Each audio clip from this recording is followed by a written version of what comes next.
நோயா இருந்தா குணப்படுத்த முடியாது. பேயா இருந்தா குணப்படுத்தி தானே ஆகணும். ஆரம்பத்துல முன்னோர்கள் ஒரு பழமொழி சொல்லி வச்சிருக்காங்க. என்ன சொல்லி வச்சிருக்காங்கன்னா, பேய்க்கும் பார்க்கணும், நோய்க்கும் பார்க்கணும். இப்போ ஒருத்தருக்கு நோயே கிடையாது, பேய் ஆடுது. அவங்கள போய் டாக்டர் கிட்ட கொண்டு போனா குணப்படுத்துறது கஷ்டம். அதாவது நரம்பு தளர்ச்சினால அவங்க பேய் ஆடுற மாதிரி பண்றாங்க. அது அவங்களுக்குள்ள ஒரு பிரமை அப்படிங்கிறாங்க. ஆக்சுவலி அப்படி இல்ல. சரி, ஓகே. நரம்பு தளர்ச்சி யாருக்கு வரும்? அதுல ப்ராப்ளம் இருக்கிறவங்களுக்கு, ஒரு இல்ல, உடல்ல ஆரோக்கியம் இல்லாதவங்களுக்கு ஆரோக்கியம் இல்லாதவங்களுக்கு, வயது முதிர்ந்தவங்களுக்கு வர வாய்ப்பு இருக்கு. 15 வயசு பொண்ணுக்கு, 18 வயசு பொண்ணுக்கு, 20 வயசு பொண்ணுக்கு, பையனுங்களுக்கு வர்றதுக்கான ரீசன். இப்ப ஒரு பொண்ணை என்கிட்ட கொண்டு வர்றாங்க. அந்த பொண்ணு காலேஜ் படிச்சுக்கிட்டு இருக்கா.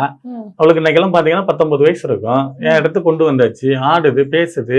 அதுக்கு உண்டான விஷயங்கள்லாம் பண்ணி உன் பேர் என்னன்னு கேட்டா ரமேஷுங்குது. பெண்ணுக்கு எப்படி ரமேஷா இருக்க முடியும்?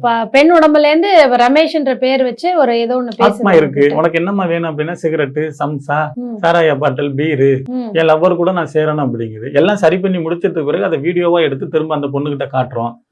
நானா இப்படி பண்ணினேன்னு ஆச்சரியமா கேக்குது.